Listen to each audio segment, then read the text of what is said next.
Welcome to Mind Myself. I'm Esther, founder and CEO of this fabulous website that is my gift to you and to the world.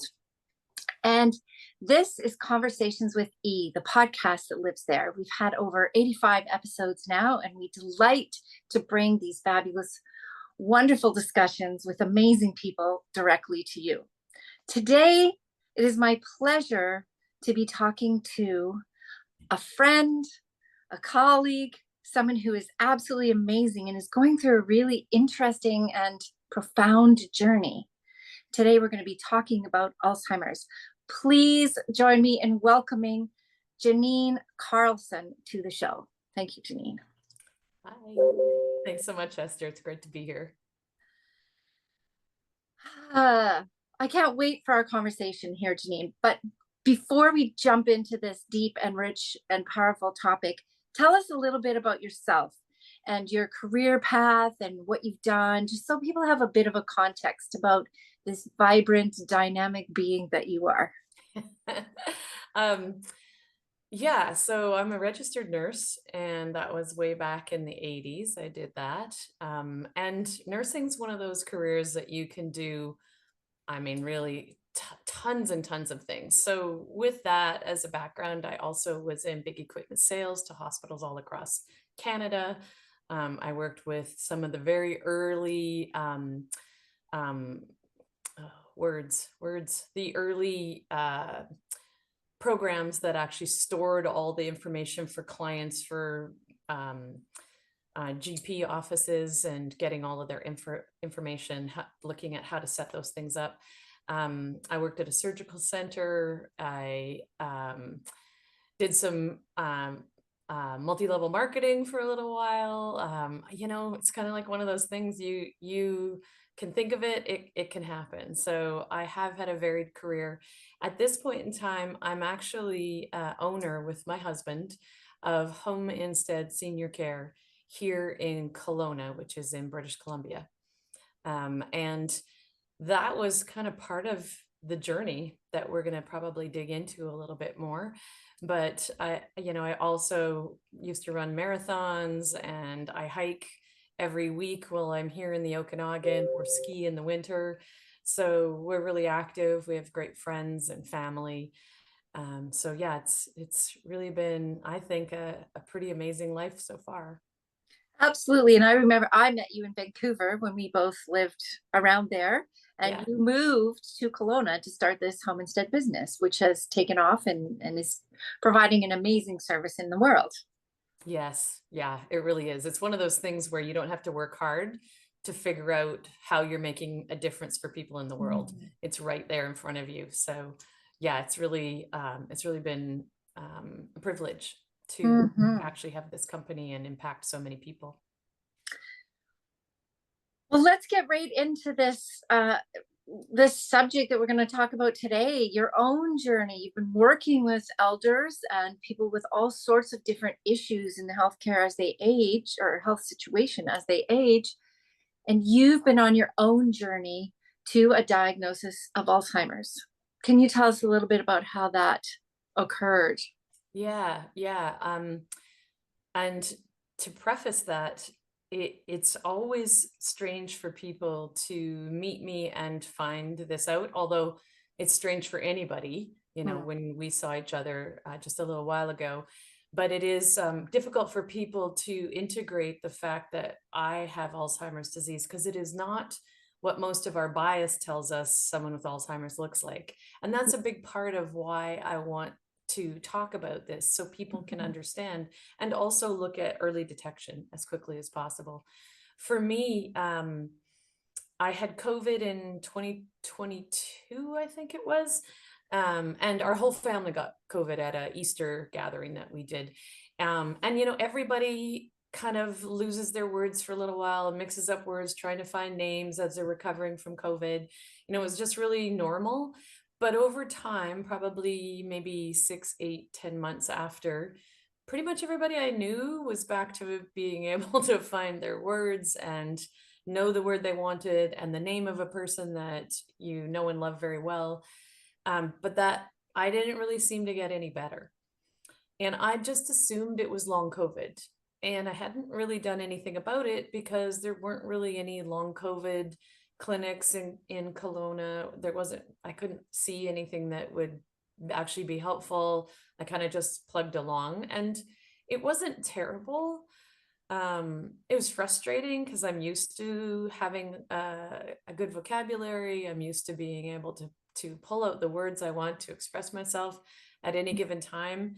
And of course, if I'm tired or anything like that, it's much worse. Or just randomly, I can't find a word, and it's just how it goes. Um, and again, I thought it was long COVID. I ended up having a woman who runs clinical trials here in Kelowna, and mostly for Alzheimer's. She came in and talked to our staff. We have about, I think at that time we probably had about 60 or 70 staff. Because we look after so many seniors, the woman that owns the clinical trial place wanted to get in touch with us in case some of those seniors would be interested in being in a clinical trial. So I learned a lot more about the clinical trials, what was available here in Kelowna. And at a certain point, I'd also had 2 episodes of being completely disoriented to the place I was in. Not, I was driving my car, and all of a sudden, I had no idea where I was on a street that I've driven a million times. And I knew that I should know where I was. I knew that it was a place that I've been before, but it did not, it's like being teleported to Mars. It was so strange. It only lasted maybe 4 to 6 seconds. Maybe it felt like forever. And then all of a sudden it clicked back in again. And it's not the driving that's an issue. It's that you don't know where you are.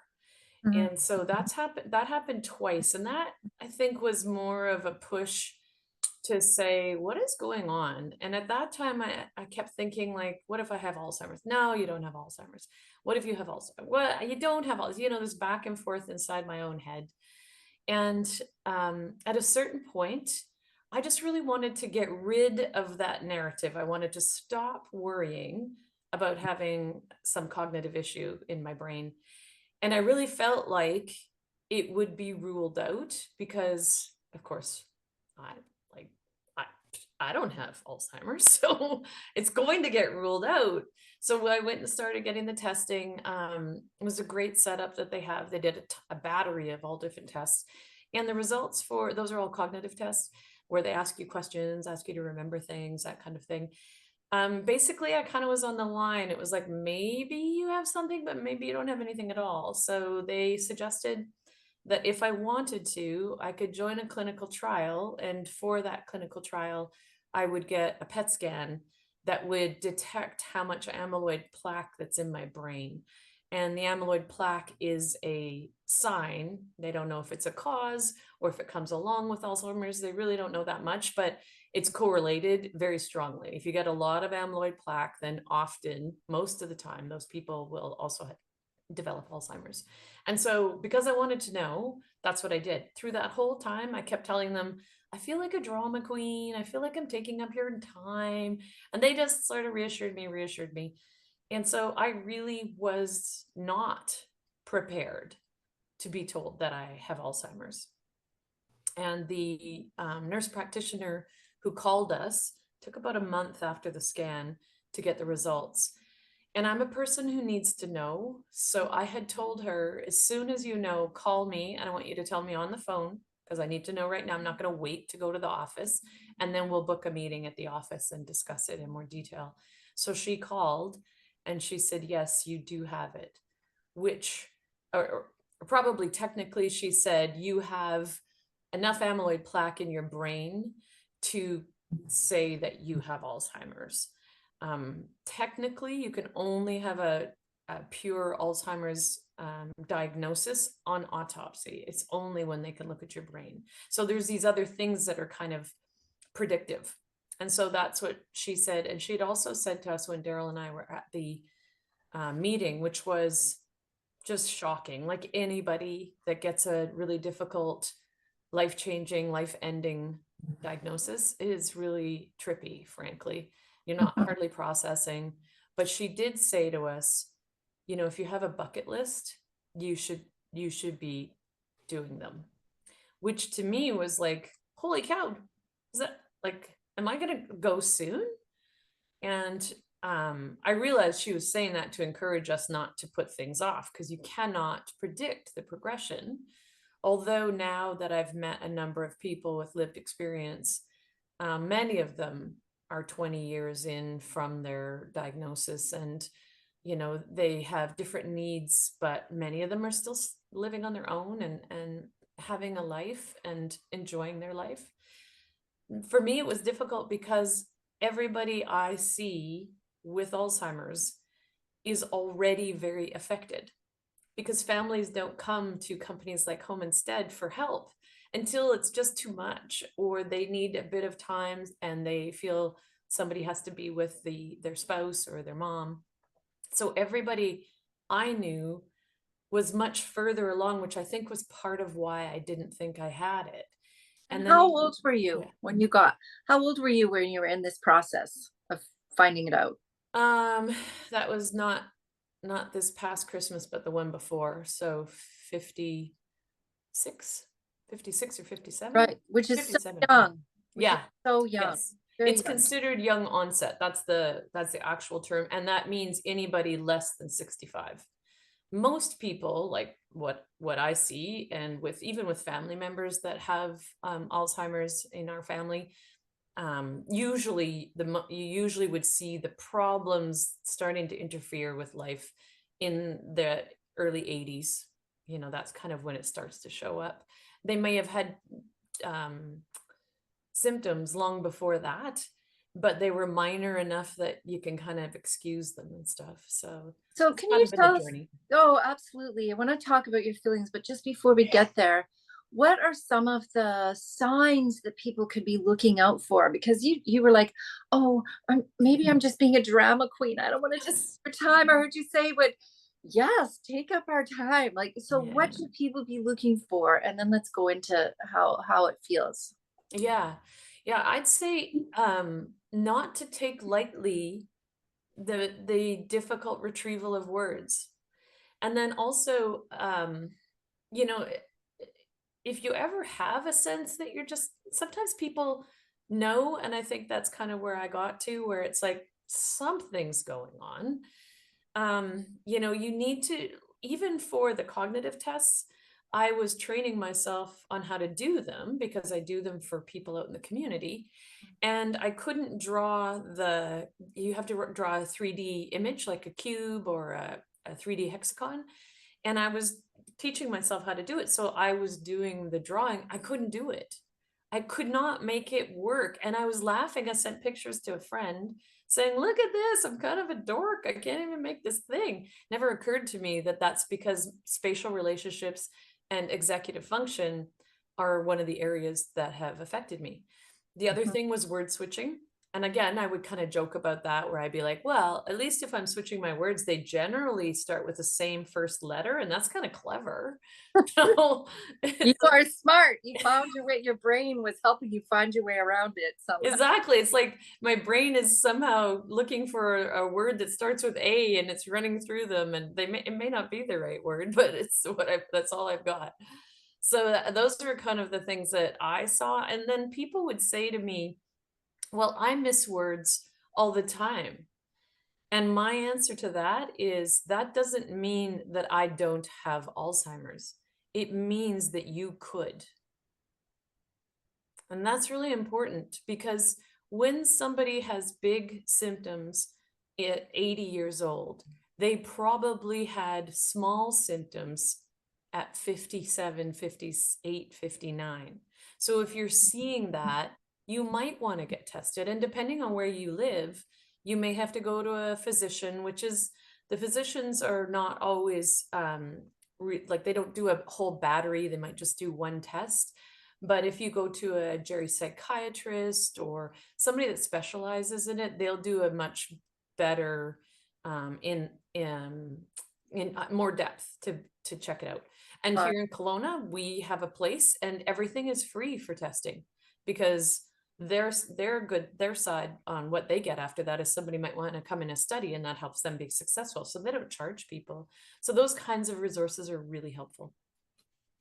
Excellent. And what I'm hearing you say is pay attention to the signs. This is something we're talking to people all the time about at Mind Myself, is be aware. Pay attention to what your whole body, mind, and spirit are telling you. So many of us have lived disconnected from that. So pay attention, become aware, listen. And the second is, maybe you didn't talk about this, but maybe write some of those down. And when you first start noticing them and track them Yeah. over time, that could be useful. Oh yeah, that's a And, great idea. and so, and it's words. If you're missing words, it's about where you are in space and time. And it can also be about math. You didn't mention math, but I Oh know yeah. I heard you say that in the past, one of our discussions. You're like, what? I should know 5 plus 3 or whatever it was. I Yeah. should know this. I know this. And it just wasn't coming together. Are there any other things in that list of what we should pay attention to? I think that's most of them. And with the math or almost any complex, even though it was even easier than what you said, it was 10 plus 5. But Okay. even when it's simple math, it's not that you can't add it, it's that the number flies out. And then I have to like consciously think about what was that number again? And then I'd have to pull the number back in. And then I would doubt that it was the right number. And then I would have to look again.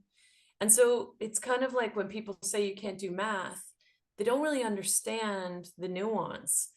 And it's the same, with driving. It's not that you can't drive, it's that you all of a sudden don't know where you are. So those kinds of things, and that's the executive function.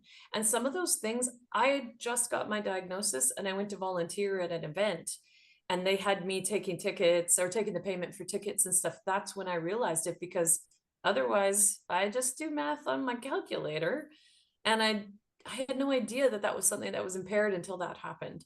So there Right. probably are more things that might be lurking around, but I haven't found them out yet. And I suppose when I do, I'll just continue to move along. So Absolutely, because you're such a capable, competent woman that that's just what you do. You see what's happening and then you try and find ways around it and find solutions. That's yeah. that's the Janine that I know. Yes. And so, Janine, how did it feel? You mentioned briefly, whenever you get a serious diagnosis of something, everything disappears. Tell us a little bit more about how that felt for you. It's really it's even hard to describe because there's a bit of a battle in the processing, because I don't feel any different. I know that I struggle for words and I'll be like, the word, what is the word? Most people I know now, they know what's going on with me. and but otherwise I feel just like myself. So integrating an idea that I have this diagnosis, first of all, I'm not sure that that's that healthy. I'm not Alzheimer's. I don't think I need to integrate it. I think I need to go after, and not everybody will handle it the same way. I am a person who, like I said earlier, needs to know and will be seeking answers, and I will try things and they'll be inconvenient. I don't care if it makes a difference, bring on inconvenient. So all of those pieces, eh, it's just still, it was shock at the very beginning, and then concern when I learned things that I didn't know before. I guess the biggest piece is my ego, my Mm, pride. I'm a smart person. mhm, I'm a super capable person. mhm, I've been really successful. Now I can't find words sometimes or get my idea out.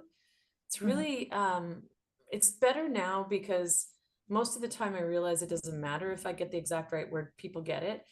I was really more embarrassed about losing my cognitive capacity. And Right.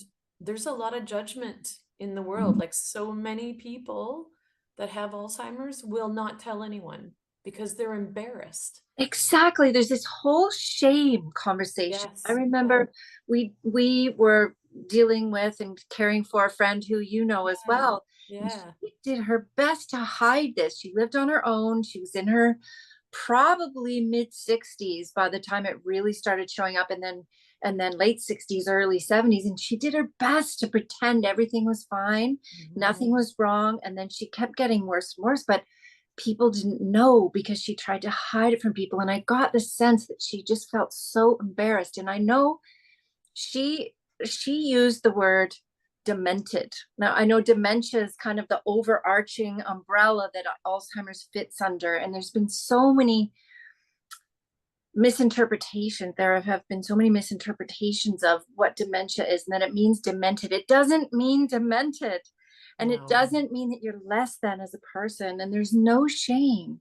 Let's bring it out and get help Hmm. sooner. I love your message earlier. Yeah. So thank you for being honest about talking about, yes, my pride, my ego. I'm this Hmm. person that does, this woman who does all these amazing things. What? Yeah. What? Yeah. It's hard to reconcile, it's just, like I said, it's still a bit unbelievable. And, life goes on. Every day is a incremental, maybe change, maybe not, because it's hard to know. 60 days goes by and you don't look back at what it was 60 days. I don't really remember that well for those things. But if I look back at yesterday, I'm like, oh, I haven't changed very much, but maybe I have. It's just that it's such a Mm, small change each time. I have had a couple times where I've felt more myself and I didn't realize previous to that moment that I was feeling less of myself. So sometimes I think that happens. You sort of, it's slipping or things are changing and you don't always notice. But I have had the gift of a few times coming back to what I used to feel like and going, oh, this is me. Wow, I can't believe it was so different like yesterday, but I feel so much more myself. mm, Hard to explain, but it was very profound. And it was after really intense exercise. I do find that that helps a lot. mm. Yeah. Yeah, and having navigated the journey, I don't have a lot of experiences with our one friend, but there were times when, and she was at a different place. She has passed, not from Alzheimer's, but there was a heart incident, Yeah. and she left quite quickly, which was a blessing for her because she was at the stage in Alzheimer's where every day she would remember again that she was losing her mind, and it Yeah. traumatized her every day. You're not at that place, which is No. so lovely.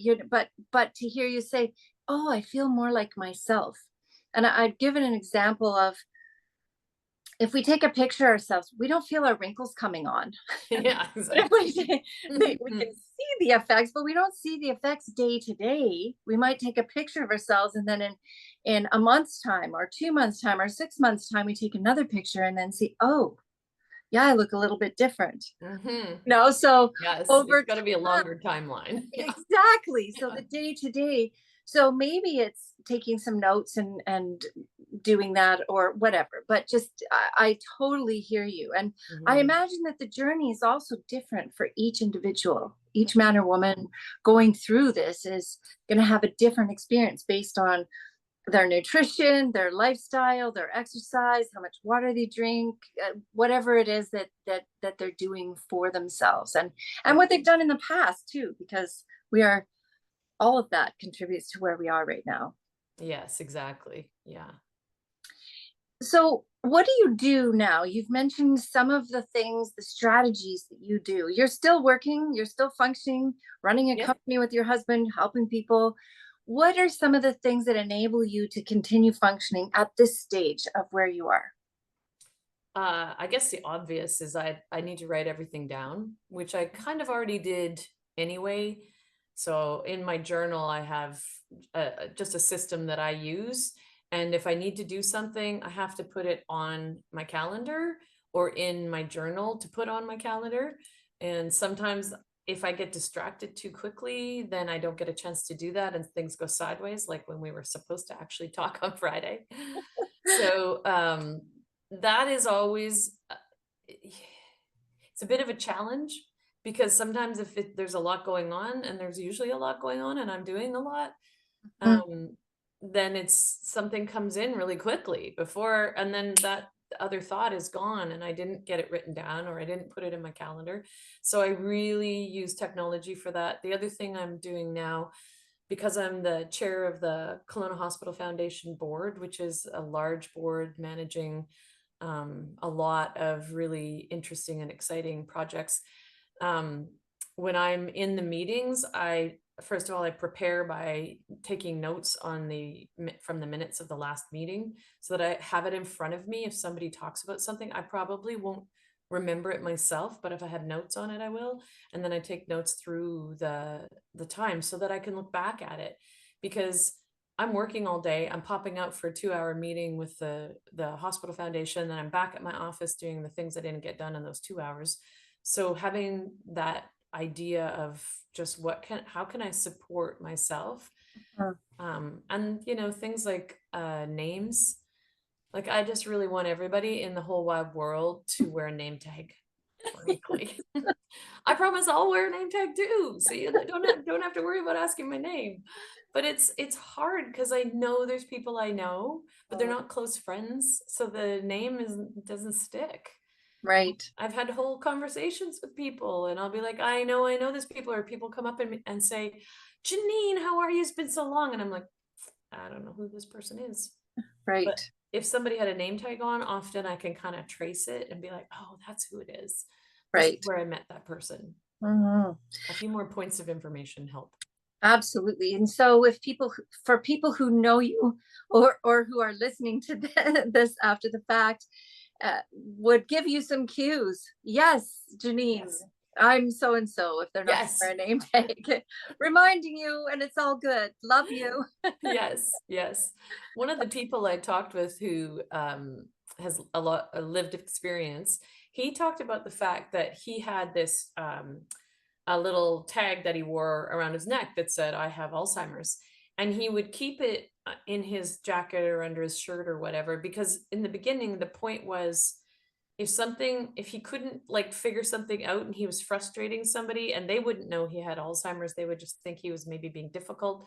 He would then pull the thing out and show them. But then he realized that when he did that, it's because something was a little sideways, or maybe the clerk was being short or something.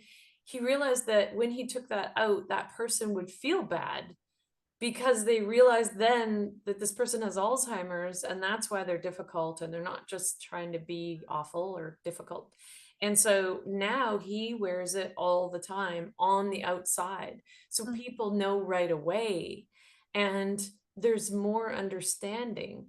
More, it's like, this person's not trying to wreck my day, they just are nervous, they can't put together everything, they're not following, so you get cranky and anxious.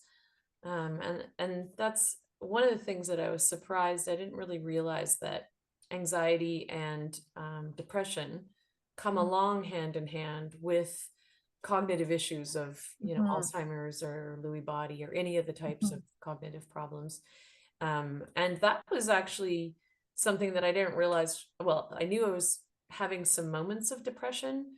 I've never had depression in my life. I've never had anxiety in my life. I have people close in my family that have had really significant anxiety, but that was not how I was.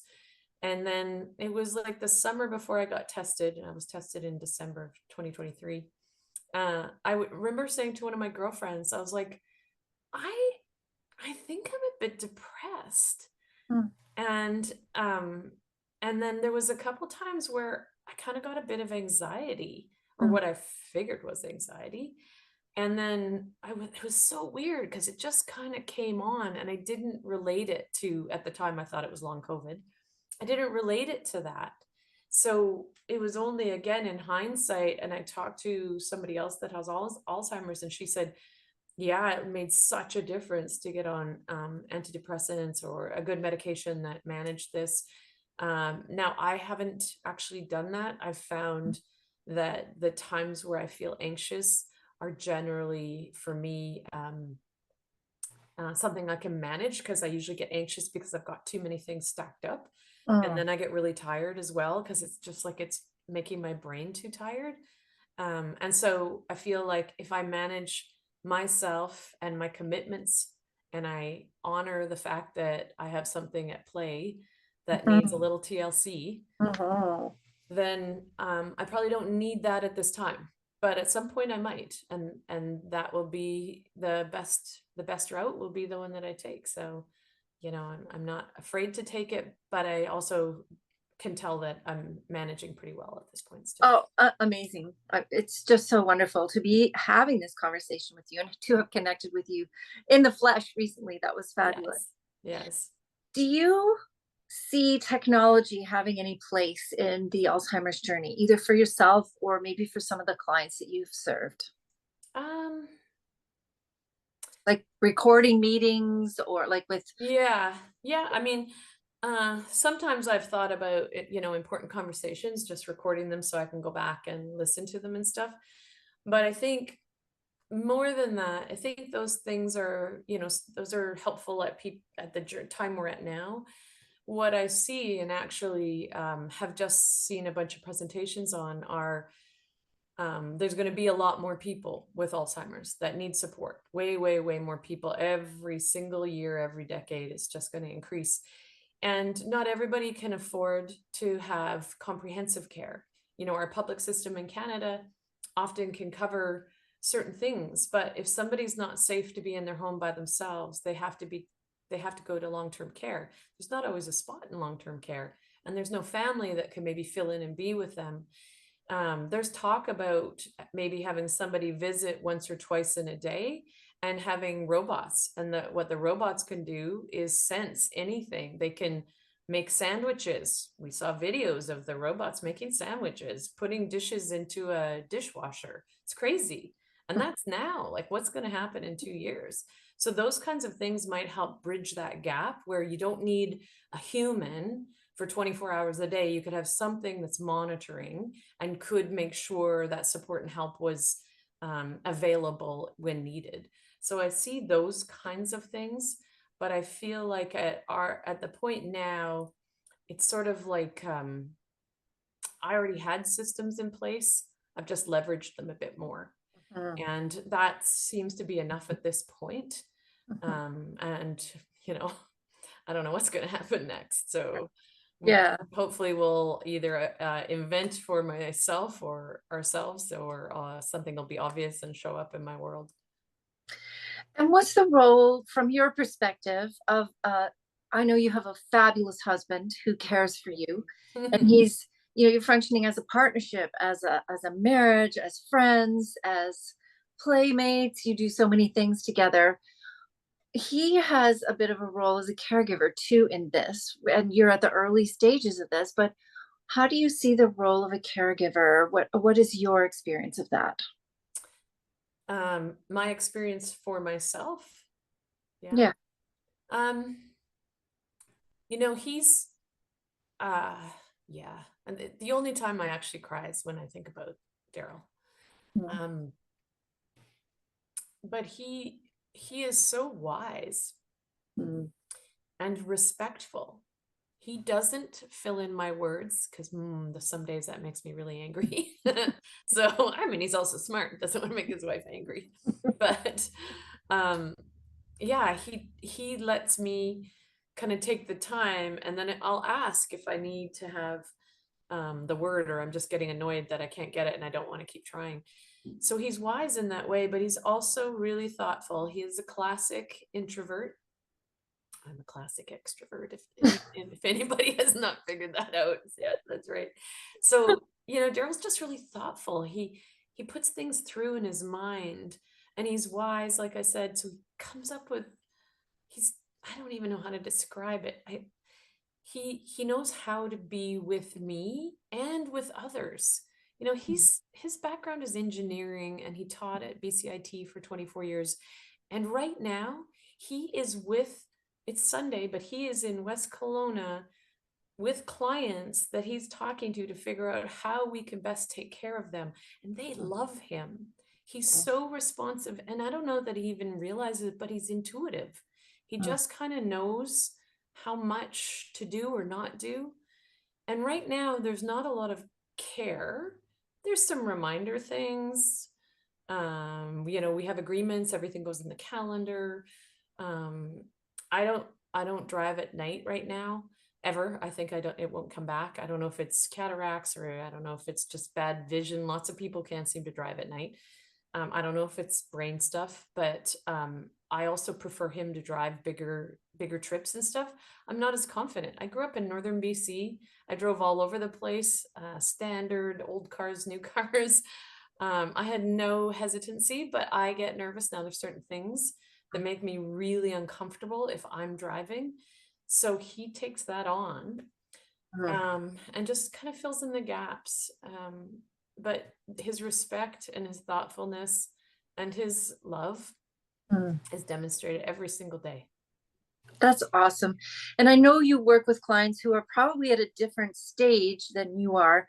What advice would you give to somebody watching this who goes, oh, okay, so my loved one, friend, partner is different, it's farther along? What are some tips that you could give to us right now and say, this is what you should do, this is what you shouldn't? Yeah. Well, first of all, stop correcting them. Stop correcting that person, because often if they're a little further along, they don't realize. I'm still at the point where I realize, but they don't realize that they are repeating something, or they've asked you that question 20 times, or they've asked you something that they should know. Don't correct them, just answer, just like it was the very first time. And I know that is hard. It is so frustrating sometimes for the family member, the main caregiver that's taking care of that person or sort of like living with them. It can be so frustrating, but that is one of the most beautiful things.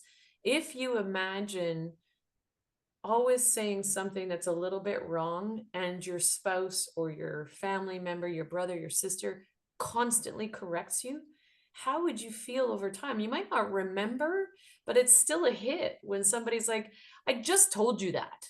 Mhm. You're kind of like, oh, I don't remember it. So having that patience, it is hard, but Mm. it is really important. The other thing is sometimes they might blame you for something because they don't understand why. Say a flower died, you got a beautiful flower in a pot and it died. That person doesn't remember that maybe they watered it like way too much and that's why it died. But they might be blaming their spouse because they don't, as far as they remember, they had nothing to do with that plant. And so that's another place where you just go along. Then you don't need to say yes or no. You just be like, oh, you know what, it probably was me, I'm really sorry, maybe we should get a new plant. Like, just take it on, because it's going to help them be feeling some relief. And otherwise, it is so confusing and scary when somebody tries to tell you the truth. This is what actually happened. You have no memory of it. It's really scary and upsetting. And so it's much easier. And those techniques can be found. Like, if you check in with Alzheimer's Society BC, they have a ton of things. And Oh. I think you guys were able to access some of that too with your friend. Absolutely. And if you have a medical doctor, maybe you could get it from a walk-in clinic, First Link BC, if they're still Yes, first there. thing. That was a Yeah. wonderful place to start. Get a referral from your doctor, and they have classes and can teach you. And I remember one of the first things they said, stop or eliminate. Don't you remember? Or Yes. Yeah. remember I said no. Yeah. That Yeah. one they don't remember, so don't say it. And it's sometimes hard at the beginning to eliminate that when you said it, like you said 20 times or Yeah. 5 times. You just said it, and there's no memory of that anymore. So it's one of those things. I told you, or don't you remember? Those kinds of things. Just get them out of your vocabulary as Yes. quickly as Yes. It possible. takes a bit to kind of like remember. Mhm. And also, I didn't have to have a doctor's referral to connect Oh, with First Link. So I think awesome. you can just Google it, and it'll come up. And you're absolutely right. There are so many great resources. There's online classes, depending on what city you live in. There might be live ones you could go and meet other caretakers. So yeah, there's a lot through the First Link, especially to get started with. Absolutely. And you just never know. And there's so much not known, as you said Yeah. earlier too, Janine, about this disease, and they don't know for sure until they do an autopsy. But in the meantime, all these symptoms are happening. And so really pay attention. Is there anything positive to come out of this journey for you, Janine? Um, you know what? I think there's already been some. I think the awareness that has happened, somebody close in our family um, we told family within probably a month of the diagnosis. And one of our family members was talking about her husband and was worried about that. And in that case, eventually they asked about testing and all of those things. And he went and got tested, and it is something. He does have Alzheimer's. And so I think that it's more positive to know, because I think to me, he seemed more um, unsettled before he knew. And then, of course, that whole shock time.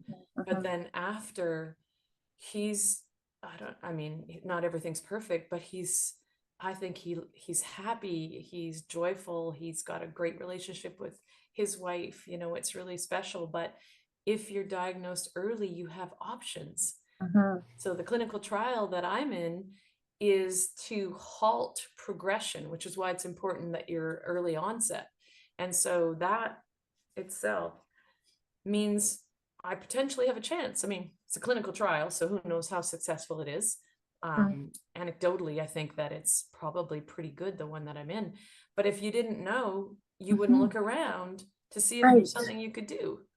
Yeah. So even that, and I spoke at a large Alzheimer's event, and a number of people came over, some of them with Alzheimer's or some other kind of dementia, and they were obviously touched, and because of their own journey, but also because of people they love. And I think it just gives them a little more, a little more, not patience, but awareness, I guess, of what's going on with somebody they love. So, and if somebody got tested sooner, then that's a win, because every day there'll be more things. Absolutely. I mean, science is changing like this if it's that long. Yeah.